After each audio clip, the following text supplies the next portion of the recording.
আসসালামু আলাইকুম। দুপুরে কিংবা রাতে গরম ভাতের সাথে রুটি, লুচি, পরোটা সব কিছুর সাথেই এমন একটি কলার মোচার রেসিপি যদি থাকে আর কিছুই কিন্তু লাগবে না। একেবারে আমার বাসায় যেভাবে তৈরি করি সেই রেসিপিটি আপনাদের সাথে শেয়ার করছি। আশা করি খুবই ভালো লাগবে। এখন এই রেসিপি বানানোর জন্য আমি একটি কলার মোচা খুলে পরিষ্কার করে নিচ্ছি। দেখতেই পাচ্ছেন কিভাবে পরিষ্কার করছি। আর অবশ্যই কলার মোচাটা পরিষ্কার করার সময় হাতে অল্প তেল মাখিয়ে নিতে হবে। এতে করে হাত যখন আমরা কলার মোচাটা কাটবো হাতের কালারটা কিন্তু কালো হবে না, আর কলার মোচাগুলোও কালো হবে না। এভাবে করে সবগুলো কলার মোচা আমি ধুয়ে পরিষ্কার করে কুচি করে কেটে নিয়েছি, দেখতেই পাচ্ছেন। এখন এটাকে আমি একটি সাইডে রেখে দেব। আর এই কলার মোচার জন্য একটি পেস্ট তৈরি করে নিতে হবে। সেজন্য আমি একটি বাটিতে দিয়ে দিচ্ছি বড় সাইজের একটি রসুন, আর দিয়ে দিচ্ছি বড় সাইজের একটি পেঁয়াজ কুচি, আর দিয়ে দেব আগে থেকে ধুয়ে রাখা 5-6টা চাপা শুটকি। এখন এটাকে আমি কোনোরকম পানি ছাড়া পাটায় বেটে নেব। এখন এই কলার মোচাটাকে আমি 2 থেকে 3 মিনিট সিদ্ধ করতে দিয়ে দেব। সেজন্য একটি প্যানে কলার মোচা দিয়ে হাফ চা চামচের মতো হলুদ গুঁড়ো দিয়ে 10 মিনিট এটাকে সিদ্ধ করে নেব। এতে করে কলার মোচা যে এক্সট্রা একটা কালো ভাব আছে সেটা চলে যাবে।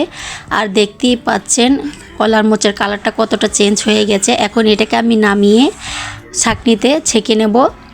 এখন এই একটি প্যানে দিয়ে দিচ্ছি একটি পেঁয়াজ কুচি আর 5-6টা কাঁচামরিচ। এটাকে 1 মিনিট রান্না করে নিতে হবে। যখন 1 মিনিট রান্না হয়ে যাবে আগে থেকে যে পেস্টটা তৈরি করে রেখেছিলাম সেই পেস্টটাকে দিয়ে আমি 2 মিনিট খুব ভালো করে কষিয়ে নেব, যাতে পেঁয়াজ রসুনের কাঁচা গন্ধটা চলে যায়। যখন খুব ভালো করে কষানো হয়ে যাবে দিয়ে দেব স্বাদ মতো লবণ, দিয়ে দিচ্ছি 1 চা চামচের মতো লাল মরিচ গুঁড়ো, আর দিয়ে দিচ্ছি হাফ চা চামচের মতো হলুদ গুঁড়ো। এখন এটাকে খুব ভালো করে মিশিয়ে অল্প পানি দিয়ে মশলাটাকে কষিয়ে নিতে হবে যতক্ষণ না উপরে তেল উঠে আসছে। অবশ্যই একবার এইভাবে আমার মতো করে বাসায় ট্রাই করে দেখবেন, খেতে কিন্তু খুবই দুর্দান্ত হয়। আর এই মশলাটা যখন কষানো হয়ে যাবে আগে থেকেই সিদ্ধ করে রাখা কলার মোচাটা আমি দিয়ে দেব। আর কলার মোচার কালারটা দেখেই বুঝতে পারছেন এটা থেকে কিন্তু কোনো রকম কালো কালার নেই।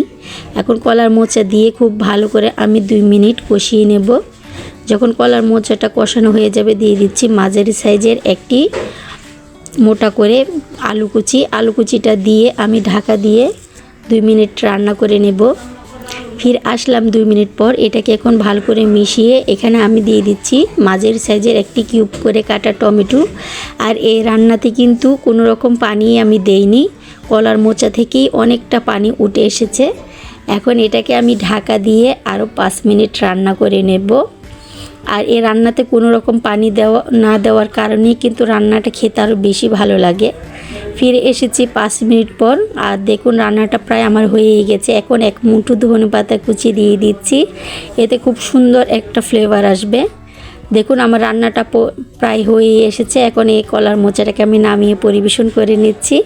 আজকের এই রেসিপিটি যদি ভালো লাগে অবশ্যই একটি লাইক ও আমার চ্যানেলে নতুন হয়ে থাকলে চ্যানেলটি সাবস্ক্রাইব করে রাখবেন। সবাই অনেক বেশি ভালো থাকবেন। আল্লাহ হাফেজ।